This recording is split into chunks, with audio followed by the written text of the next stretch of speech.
শুভ সকাল। আমনের বয়স এখন 25 থেকে 35 দিন।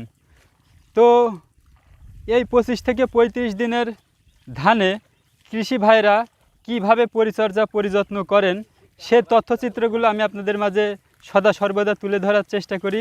বিভিন্ন প্রকার ফসলের বর্তমান অবস্থা এবং কৃষিদের অবস্থা, ফসলের দরদাম নিয়ে আমি আপনাদেরকে তথ্যচিত্র দিয়ে থাকি। আমার ভিডিওগুলো দেশ এবং বিদেশ থেকে অনেক প্রবাসীরাও দেখে থাকেন। তো আমার ভিডিও নাকি আপনাদেরকে ভালো লাগে। তো আশা করি আপনারা আমাকে আরও সাপোর্ট দিবেন, আমি যেন আরও এগিয়ে যেতে পারি এবং কৃষকদের দুঃখ বেদনাগুলো যেন জাতির সম্মুখে তাদের কৃষকদের সব কিছু যেন আপনাদের মাঝে আমি তুলে ধরতে পারি, যেন উপর মহলের লোকদের নজরে আসে। কৃষিক্ষেত্রকে যেন আরও সমৃদ্ধশালী করা হয়, কৃষিক্ষেত্রকে যেন আরও উন্নত করা হয়। কৃষি যদি উন্নত হয় বা কৃষকদের জীবনযাত্রার মান যদি পরিবর্তন হয়, তাহলে কিন্তু গোটা দেশের জন্যই কিন্তু তা কল্যাণকর। আমাদের দেশের মিডিয়া কিন্তু সব সত্য তথ্যই কিন্তু প্রকাশ করে না। বিশেষ করে যেমন উদাহরণস্বরূপ যদি বলি, এই যে পেঁয়াজের দাম যদি 2 টাকা বৃদ্ধি পায়, সেক্ষেত্রে কিন্তু তারা জবর মাতামাতি করে, হেডলাইনে দেয় এবং সব মিডিয়াতে সব চ্যানেলেই কিন্তু সকল পত্রিকাতেই কিন্তু লেখালেখি করে।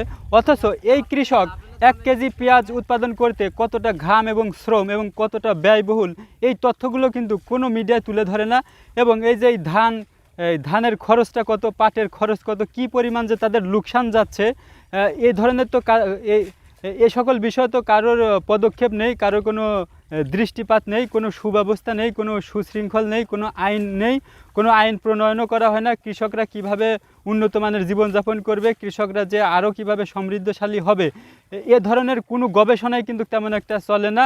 এই সামান্যই দেখা যাচ্ছে, যদি কৃষি যন্ত্রপাতি একটু আবিষ্কার করে সেটা নিয়ে মাতামাতি করে যে আমরা এই করছি। এর আগে কিন্তু এই যে গম কাটা মেশিন নিয়ে এসেছিল,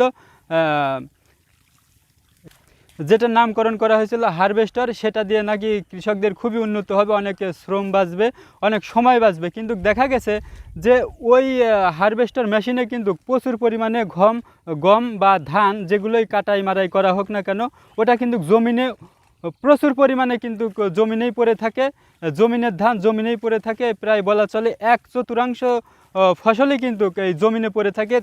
কৃষকরা কিন্তু বুঝতে পারে যে আসলে আমার এই পরিমাণ জমিতে এইভাবে যদি ফসল হয়, তাহলে কিন্তু এতটুকু ফসল আমার পাওয়ার কথা। কারণ দীর্ঘদিনের অভিজ্ঞতা, তারা কিন্তু সেই জন্মসূত্রভাবে বাপদাদার আমল থেকে কিন্তু এই কৃষিকাজ করে আসতেছে। তাদের কিন্তু একটা অভিজ্ঞতা আছে, একটা ধারণা আছে, একটা অনুমান আছে। অথচ তারা বুঝতে পেরেছে বা আঁচ করতে পেরেছে যে আসলে এই হারভেস্টার মেশিনে কিন্তু আমাদের ক্ষতিই হচ্ছে, কারণ তারা কাঙ্ক্ষিত পরিমাণে কিন্তু সেই ফসল ঘরে তুলতে পারছে না, তাদের ফসল কমে যাচ্ছে।